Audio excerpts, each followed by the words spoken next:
오늘은 교회의 산실이 된 다락방, 이런 제목으로 함께 은혜를 받고자 합니다.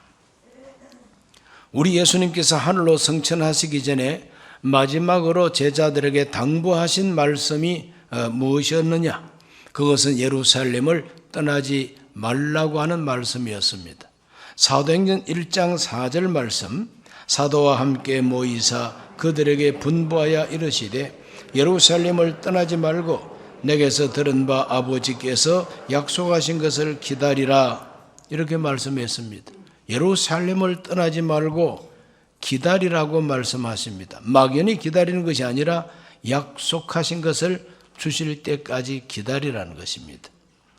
그 약속하신 것이 무엇이냐? 누가복음 24장 49절은 이렇게 말합니다. 볼지어다 내가 내 아버지께서 약속하신 것을 너희에게 보내리니 너희는 위로부터 능력으로 입혀질 때까지 이 성에 머물라 하시니라. 이 성이라고 하는 성은 예루살렘 성이죠. 그러므로 예루살렘을 떠나지 말고 하나님이 약속하셨는데 위로부터 능력을 입혀주신다. 그것이 바로 성령 세례라고 하는 것입니다. 그 능력을 입을 때까지 이 성을 떠나지 말라고 하는 것이 예수님의 마지막 분부였습니다. 제자들은 그 말씀을 그대로 순종해서 예루살렘에 남았습니다. 예수님 제자들 가운데 대표적이 되는 그 사도들은 그 고향이 북쪽 갈릴리가 대다수입니다. 예수님의 사도들 가운데 아주 회장격인 베드로는 또 요한과 야고보, 이와 같은 그 아주 중요한 제자들은 거의 모두가 다 고기 잡는 어부들이었어요. 또 갈릴리 바닷가에서 세금 거두는 세리도 거기 있고, 우리 예수님이 하늘로 떠난 다음에는 다 고향 가는 것이 편하죠. 갈릴리로 가는 게 편합니다. 그런데 위험하기 짝이 없는 대제사장들이 아직까지 눈에 불을 켜고 있는 그 예루살렘을 떠나지 말라고 하니까 아주 두렵습니다. 그러나 주의 말씀을 믿고 예루살렘 들어가서 다락방에 모였다 그랬습니다. 그 다락방에 모여서 기도하는 중에 오순절날이 되었을 때 성령이 임하고 하나님이 약속하신 능력을 입혀주셨어요. 성령 충만을 받았습니다. 막 그때부터 막 입에서 말이 쏟아져 나오는데 멈출 수가 없습니다. 무슨 말을 하는지도 모르게 막 입에서 나오는 말을 했는데, 알고 봤더니 저 먼 나라에서 온 유대인들이 성지순례 왔다가 깜짝 놀랐습니다. 우리가 태어난 곳, 우리가 살던 곳, 참 먼 곳에 그 나라 말을 이 예수님의 제자들이 어떻게 알고 유창하게 하나님의 큰 일을 전도하고 있습니다. 그때 탄생한 것이 바로 교회입니다. 그러므로 예루살렘 그 다락방은 교회의 산실이라고 할 수가 있는 것이죠. 교회가 시작이 됐습니다. 그 다락방에서 무슨 일이 있었기에 이와 같이 위대한 교회의 탄생이 그곳에서부터 비롯되었을까?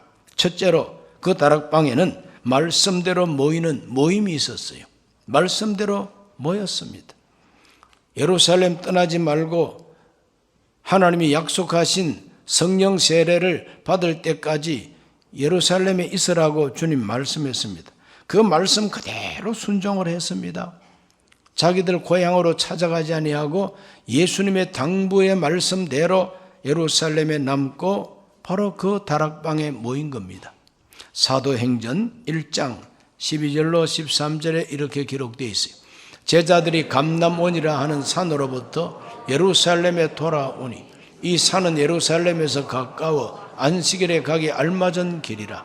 들어가 그들이 유하는 다락방으로 올라가니 베드로, 요한, 야고보, 안드레와 빌립, 도마와 바돌로메, 마테와 및 알페오의 아들 야고보, 셀롯인 시몬, 야고보의 아들 유다가 다 거기 있었다고 그랬어요.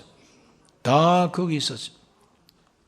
한 사람도 빠짐없이 가론 유다 한 사람 빠지고 나머지 제자들 다 다락방에 모였고, 또 거기는 많은 여자들이 모였고, 예수님의 어머니 마리아도 거기에 함께 참여했고, 예수님의 동생들도 거기에 참여했다고 성경은 말합니다. 그래서 120명이 모였다고 말하고 있죠. 자, 이렇게 예수님의 말씀대로 모였습니다. 모이는 곳에 하나님은 큰 능력을 부어주십니다. 모여야 역사가 일어난다는 것이죠. 우리 예수님께서는 그 모임을 귀중하게 여기시고 모이는 곳에 하나님이 응답 주신다고 이미 말씀을 주신 바가 있습니다. 마태복음 18장 19절로 20절입니다. 진실로 다시 너희에게 이르노니 너희 중에 두 사람이 땅에서 합심하여 무엇이든지 구하면 하늘에 계신 내 아버지께서 그들을 위하여 이루게 하시리라. 두세 사람이 내 이름으로 모인 곳에는 나도 그들 중에 있느니라. 두 사람이 합심해서 구하면 응답하시고 두세 사람이 내 이름으로 모인 곳에는 예수님이 함께 하신다는 겁니다. 이렇게 모인 곳을 좋아하시는 우리 예수님, 또 모이기를 원하시는 예수님, 그래서 모인 곳에 성령이 임했습니다. 사도행전 2장 1절을 보면은 오순절 날이 이미 이름에 그들이 다 같이 한 곳에 모였다 그랬어요. 모였더니 성령이 임했다 그랬어요. 사도행전 4장 31절도 보면은 빌기를 다하며 모인 곳이 진동하더니 무리가 다 성령이 충만하여 담대히 하나님 말씀을 전하니라 그랬어요. 더 이상 두려워하지 아니하고 담대히 전도할 수 있었던 것은 그들이 모여서 기도하고 하나님의 성령이 그들에게 충만하게 임할 때에 모인 곳이 진동, 지진이 일어나는 것처럼 막 흔들렸다 그랬어요. 그래서 그들이 다 성령의 충만을 받고 담대해졌다고 성경은 말하고 있습니다. 모인 곳에 역사하십니다. 기독교 역사 속의 모든 부흥운동은 모이는 곳을 통해서 일어났습니다. 앞으로도 그렇습니다. 오늘도 그렇습니다. 코로나19 때문에 방역으로 인해서 많은 사람 모이지 마시오. 그래서 교회가 예배를 모이지 말고 비대면 예배로 하라고 권고가 내려오고 이렇게 해서 우리들은 비대면 예배를 드린 적도 있습니다. 참 답답했죠. 그러나 그것은 정상이 아닙니다. 그것은 임시 방편이요. 또 비상시국에 일어났던 예배 형태였습니다. 그러나 그 비대면 예배를 칭송하거나 그 비대면 예배도 정규 예배로 똑같이 생각하는 것은 그 잘못된 거예요. 오늘날 우리 한국 기독교인들 가운데는 이 비대면 예배가 습관이 되어버리고 그 비대면 예배를 합리화시키고 그것이 편하니까 편리주의자들이 생겨나게 되었습니다. 다 잘못된 겁니다. 순복음 강북교회 출석하던 분들 가운데 감기 증세도 없고 몸에 이상도 없는데 멀쩡한 분이 지금 집에서 비대면 예배로 이렇게 드리고 있다면 안 드리는 것보다는 참 잘하시는 겁니다만은 그러나 비대면 예배 여기가 조사원이 하는 것은 잘못되신 겁니다. 다 교회 오시기 바랍니다. 성전에 오시기 바랍니다. 대면하고 예배 드리시기 바랍니다. 같은 교구 식구들 만나시기 바랍니다. 함께 기도 제목을 나누시기 바랍니다. 교제하시기 바랍니다. 그래야 정상적인 신앙생활입니다. 하나님은 모이는 곳에 은혜를 부어 주시는 것입니다. 사도 바울은 자기가 세운 교회 성도들에게 항상 강조하는 바가 있습니다. 그 강조하는 바가 뭐냐? 그건 바로 모이라는 것이죠. 히브리서 10장 25절은 이렇게 말하고 있습니다. 모이기를 패하는 어떤 사람들의 습관과 같이 하지 말고 오직 권하여 그날이 가까움을 볼수록 더욱 그리하자 그랬어요. 모이는 것을 폐지하는 습관이 팬데믹 코로나19 때문에 생긴 게 아닙니다. 히브리서를 기록할 때 그런 버릇이 벌써 있었어요. 꼭 모여야만 되느냐? 꼭 함께 모여야만 되느냐? 혼자서 기도해도 되지. 이런 사람들이 있었습니다. 그래서 모이는 것을 폐지하는 습관 그거 따르지 말고 주 예수가 강림하시고 재림할 때가 가까움을 볼수록 더욱 모이기를 힘쓰라고 하는 것이 사도들의 가르침이었습니다. 그래서 지구역 모이기를 바랍니다. 교회 정기 모임에 열심히 모이시기를 바랍니다. 예수님이 말씀하셨지 않습니까? 두 사람이 합심해서 기도하면 들어준다고 그랬죠. 그럼 집에서 부부간에 집에서 애들하고 합심해서 기도하면 하나님 들으십니다. 두세 사람이 내 이름으로 모인 곳에 나도 있다고 했으니까 여러분 가정이 다 교회가 되시기를 바랍니다. 모이기를 힘쓰시고 지구형 모임을 힘쓰시고 소그룹 모임에 힘쓰시고 교회 정기 모임에 열심히 참석하셔서 하나님 앞에 예배하고 기도하는 일에 열심히 내시기를 주의 이름으로 축원합니다. 모이는 곳에 하나님은 은혜를 부어주십니다. 두 번째로 그 다락방은 마음을 같이 하는 곳이었습니다. 마음을 같이 했어요. 마음을 같이 했어요. 사도행전 1장 14절 읽어보면 여자들과 예수의 어머니 마리아와 예수의 아우들과 더불어 마음을 같이 하여 오로지 기도에 힘쓰더라 그랬어요. 11사도와 여러 여자들과 그리고 예수님의 가족까지 마음을 같이 했다 그랬어요. 마음을 같이 했다. 교회는 마음을 같이 해야 하나님의 은혜가 임하고 능력을 받을 수가 있습니다. 마음 따로 가지면 안 됩니다. 모이기는 열심히 모였는데 또 많이 모였는데 모인 사람들의 마음이 다 제각기 나누어져 버리면 그건 헛것입니다. 헛수고입니다. 모이는 동기가 같고 모이는 이유가 같고 모이는 목적이 같아야 마음을 같이 한다고 말할 수가 있습니다. 예수님의 제자들과 예수님의 가족들이 예루살렘 다락방에 왜 모입니까? 갈릴리 바닷가에 자기 고향이 훨씬 모이기 좋은데 왜 하필이면 위험한 예루살렘 다락방에 모였습니까? 예수님이 예루살렘을 떠나지 말라고 하셨으니까 거기 모인 겁니다. 또 거기 모이면 어떤 일이 있습니까? 하나님이 약속하신 성령을 부어준다고 예수님이 말씀했으니까 그 부어주시는 성령을 받고 능력을 입겠다고 거기 모여 있는 겁니다. 그렇기 때문에 우리 예수님의 말씀으로 마음이 하나가 돼야 된다는 것이죠. 순범 강북교회 성도들 오늘 이 자리에 왜 모였습니까? 이 자리에 왜 모였습니까? 예배하러 모였죠. 누구를 예배합니까? 하나님, 성령님, 예수님을 예배하러 이 자리에 우리가 모였습니다. 하나님의 말씀 때문에 모였습니다. 오로지 마음을 예수 그리스도의 말씀에 두어야만 됩니다. 그래서 마음을 하나로 마음을 같이 하는 것이 중요합니다. 우리 예수님은 약속했습니다. 성령이 임하시면 권능을 받고 땅 끝까지 이르러 내 증인이 된다 그랬어요. 그 말씀을 그대로 믿고 예수님을 증거하는 자가 되기 위해서 모인 겁니다. 그들은 그들의 목적이 뚜렷했기 때문에 모여서 기도만 한 것이 아니라 가룟 유다가 이제는 자살해서 죽었으니까 가룟 유다 대신에 예수의 부활을 증언할 전도자를 새로 뽑아야 되겠다. 제비뽑기해서 사도 자리 하나를 보충하는 이야기가 나옵니다. 사도행전 1장 21절로 22절을 읽습니다. 이러함으로 요한의 침례로부터 우리 가운데서 올려져 가신 날까지 주 예수께서 우리 가운데 출입하실 때에 항상 우리와 함께 다니던 사람 중에 하나를 세워 우리와 더불어 예수께서 부활하심을 증언할 사람이 되게 하여야 하리라 하거늘. 예수 그리스도의 부활하심을 증언해야 한다는 겁니다.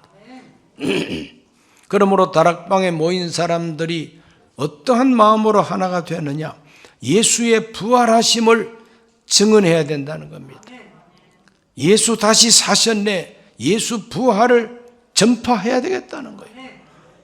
바로 그와 같은 마음으로 그들의 마음이 하나가 된 겁니다.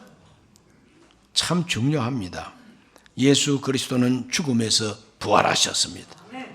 이 기쁜 소식을 땅끝까지 전파하고자 하는 것이 다락방에 모인 사람들의 하나된 마음이었다는 것입니다. 오늘 저와 여러분도 하나가 돼야 됩니다. 사도 바울은 고린도 교회를 향해서 강력하게 권고했습니다. 고린도전서 1장 10절입니다. 형제들아, 내가 우리 주 예수 그리스도의 이름으로 너희를 권하노니 모두가 같은 말을 하고 너희 가운데 분쟁이 없이 같은 마음과 같은 뜻으로 온전히 합하라. 같은 말을 해야 된다는 겁니다. 같은 마음을 품어야 된다는 것이죠. 같은 뜻을 품어야 된다는 겁니다. 분쟁이 없어야 된다는 겁니다. 그래서 이와 같은 마음과 말로 합하라는 겁니다. 하나가 되라는 겁니다. 다락방에 모인 예수의 제자들과 예수님의 가족들은 아주 모범적으로 이와 같은 마음으로 똘똘 뭉쳐 하나가 된 겁니다. 그렇기 때문에 그곳에 하나님은 성령을 부어주셔서 온 세계를 향하여 복음 전파하러 가는 에너지를 받게 하셨다는 것이죠. 오늘 저와 여러분 모두가 다 마음을 같이 하기를 바랍니다. 두세 사람 모여도 그 두세 사람 마음이 예수 중심으로 하나가 되면 하나님의 응답이 옵니다. 두 사람이 합심하는데 어떤 마음으로 합심하느냐? 나 중심, 너 중심이 아니라 예수 중심으로 너와 내가 합심하여 기도하면 예수님이 응답하십니다. 능력이 임한다는 것입니다. 세 번째로 그 다락방은 오로지 기도에 힘쓰는 다락방이었어요. 오로지 기도에 힘쓰는 기도의 방이었습니다. 거기 모여가지고 고스톱 안 했습니다. 거기 모여가지고 갈릴리 향후에 조직 안 했습니다. 거기 모여가지고 어부들이 어떻게 하면 고기 잘 잡을까 어업을 발전시키기 위한 무슨 협회를 만든 것도 아닙니다. 다락방에 모인 사람들이 하는 일은 오로지 기도에 힘쓰는 일이다 이 말이죠. 오로지 전혀 오직 기도. 1장 14절 하반절에 보면은 오로지 기도에 힘쓰더라 이렇게 되어 있어요. 다락방에서 힘쓴 것은 기도입니다. 힘쓰는 것은 기도예요. 초대교회 예루살렘 교회의 특징이 뭐냐? 오로지 기도하는 것입니다. 사도행전 2장 42절은 말합니다. 그들이 사도의 가르침을 받아 서로 교제하고 떡을 떼며 오로지 기도하기를 힘쓰니라. 오로지 기도하기를 힘썼습니다. 사도의 가르침을 받아가지고. 이 사도들의 가르침은 무엇이었습니까? 그 사도들이 다 갈릴리 어부 출신이 많은데 베드로에게 고기 잡는 법을 배웠겠어요? 아니면 요한에게 고기 말리기 위해서 소금 치는 법을 배웠겠어요? 아니면 야고보에게 회 뜨는 법을 배웠겠어요? 아니면 바돌로메한테 매운탕 끓이는 법을 배웠겠습니까? 그거 전혀 아니잖아요. 사도들한테 뭘 배웠어요? 기도하는 법을 배웠어요. 예수님을 배웠습니다. 예루살렘 사람들은 똑똑하고 지성인이 많아요. 지식이 많고 학문이 있습니다. 그러나 갈릴리 바닷가 출신들은 학문은 없습니다. 그저 안다는 것은 성경 좀 아는 것밖에 없습니다. 그런데 어떻게 예루살렘 사람들이 갈릴리 어부들한테 배울 게 뭐가 있어요? 다른 거 없고 오직 예수. 예수님이 이렇게 말씀하셨다. 예수님께서 이렇게 기도하셨다. 예수님께서 이런 기적을 행하셨다. 철저하게 예수님을 배운 겁니다. 그 예수님이 약속하신 능력이 우리에게 임하기를 그들은 기도한 겁니다. 오로지 기도입니다. 기도에 전심전력할 때 예루살렘에서부터 유대로 사마리아로 복음이 전도되게 됐죠. 그들이 모여 합심 기도할 때 감옥에 갇혔던 베드로를 하나님이 탈옥시켜 주십니다. 주를 섬겨 금식 기도할 때에 바울과 바나바를 따로 세우라고 세계 선교의 역사가 시작이 됐어요. 주님을 섬겨 금식할 때에 세계 선교가 출발되는 겁니다. 바울이 전도하다가 빌립보 감옥에 갇혔을 때 밤중에 일어나서 기도했다 그랬어요. 기도할 때 옥문이 열리고 그 발목과 그리고 그 손목에 붙어있던 수갑 찾고 확 다 풀려버리고, 그래서 간수장이 예수님을 영접하는 기적이 일어났다고 그랬습니다. 기도하는 곳에 하나님의 능력이 나타납니다. 오로지 기도입니다. 오로지 기도. 그러므로 신앙생활 속에 가장 꽃과 같이 핵심이 되는 것은 기도하는 생활인 것입니다. 기도가 그치지 않게 되시기를 바랍니다. 세계 기독교 역사 가운데 대한민국 기독교 역사는 크게 칭찬받는 기독교 역사입니다. 짧은 기간에 이렇게 부흥된 사례가 없다는 것이죠. 그런데 대한민국 기독교의 부흥이 언제 일어났을까? 그건 우리 한국 기독교사를 볼 때에 1903년 원산 부흥운동이 시초가 됩니다. 1903년 원산에서 부흥운동이 일어났어요. 저 중국에서 선교하다가 어화단 사건 때문에 추방된 선교사들이 많아요.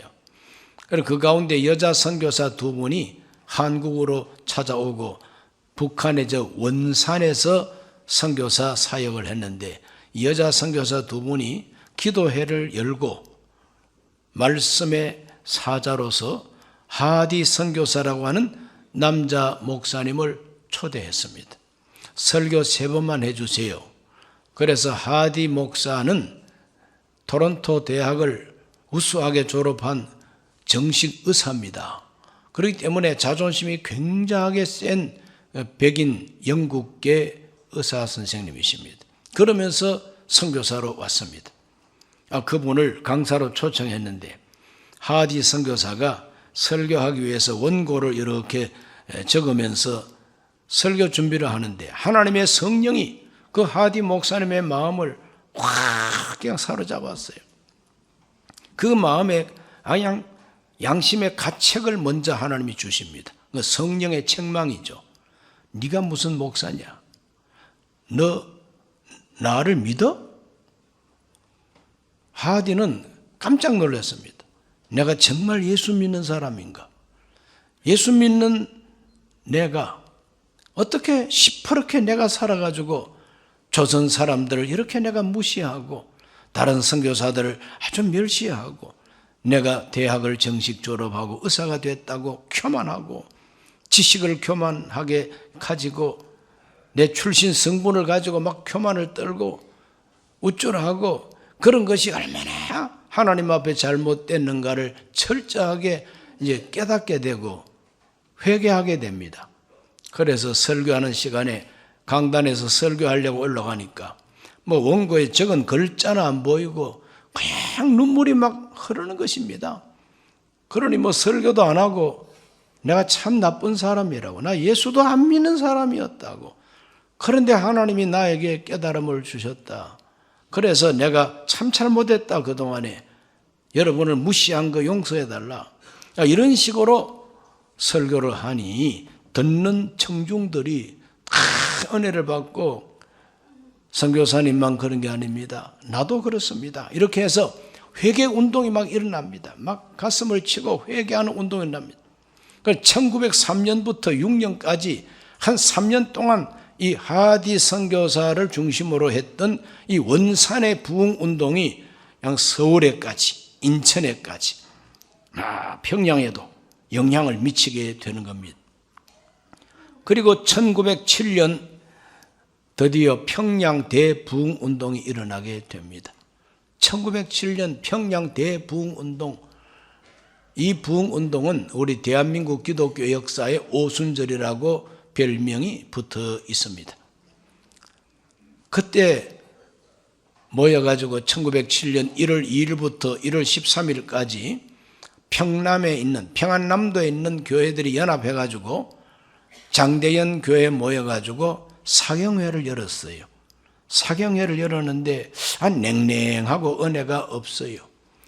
그래서 사경회 끝났지만 우리가 그냥 헤어지지 말고 밤에 모여서 또 기도하자. 14일 날 밤에 또 모여가지고 기도회를 열었는데 그때 그 교회 수석 장로님이셨던 길선주 장로님이 앞에 나와서 죄를 고백합니다. 작년에 내 친구가 사망했는데 죽기 전에 유언을 남기고 할 때에 나한테 자기 재산을 잘 정리해서 자기 부인에게 잘 전달해 줄 것을 부탁을 했기 때문에 내가 내 친구 재산을 정리를 했는데 내가 그 가운데 한 토막을 떡 잘라서 횡령을 해먹은 도둑놈입니다. 내가 아간이요, 내가 도둑놈입니다. 내가 이걸 다 갚고 정말 참 성도들 보기에 부끄럽다고 이렇게 그냥 눈물을 흘리면서 자기가 횡령한 도둑놈이라고 자백을 하게 되는 거죠. 장로님이 그랬더니 집사님이 뛰쳐나와서 저도 이런 죄를 지었다고, 또 어떤 사람이 나와서 저는 또 이런 죄를 지었다고, 아주 그냥 듣도 보지도 못한 죄 지은 죄 백화점이 그냥 터져 나오는 거죠. 그런 말만 한 것이 아니라, 자기 죄를 자랑하러 나온 것이 아니라 회개하러 나왔어요. 공개적으로 죄를 자백하고 가슴을 치면서 애통하고 울기를 시작합니다. 그냥 온 예배당이 그냥 눈물로 그리고 통곡으로 가득 차는 겁니다. 아마 듣도 보지도 못한 희한한 죄를 자백을 하고 밤새는 줄도 모르고 그냥 기도회가 계속되는 거죠. 누가 나와서 유명한 분이 설교하는 것도 없어요. 그냥 죄를 자백하고 회개하는 것이 그냥 집회였어요. 이때부터 일어난 이 회개 운동이 대한민국 전국으로 그냥 퍼져나가게 되는 겁니다. 그래서 대한민국 기독교 부흥회를 한다 그러면은 울지 않고는 그거는 부흥회가 아니야. 울어야 부흥회야. 통해 자복해야 그게 부흥회. 나중에는 자기는 은혜를 받지 못해서 눈이 맹송맹송하니까 침을 갖다가 발라가지고 은혜 받고 울었다는 흉내를 내기도 하는 이런 에피소드가 있을 만큼 평양 대부흥운동은 회개운동이었던 겁니다. 하나님의 성령이 책망을 하고 하나님의 성령이 우리의 위선과 비겁함과 나약함과 감추어진 내 모든 허물을 하나님이 막 책망하니까 회개하게 되는 것이죠. 이렇게 부흥운동이 일어난 것도 오로지 기도할 때 일어난 운동이라는 거죠. 기도할 때 함께 모여서 마음을 같이 해서 정말 진실하게 간절하게 기도할 때 일어난 부흥운동이 원산 대부흥이요 평양 대부흥이에요. 이러한 부흥운동이 1903년부터 한 6년 7년 동안 쫙 일어나다가 보니까 우리 대한민국 일반 역사는 1905년에 얼사보호조약으로 일본에게 외교권을 빼앗겨 버렸죠. 1910년에는 나라를 송두리째 일본 천황한테 갖다 바쳤습니다. 나라가 없어져 버렸어요. 그 일제 36년 암울한 시대를 그래도 교회는 망하지 아니하고 교회는 폐지되지 아니하고 그 암울한 일제 시대에도 계속해서 기도와 그리고 하나님 앞에 전도 운동이 계속된 것이 바로 평양 대부흥 운동의 여파라 이 말이죠.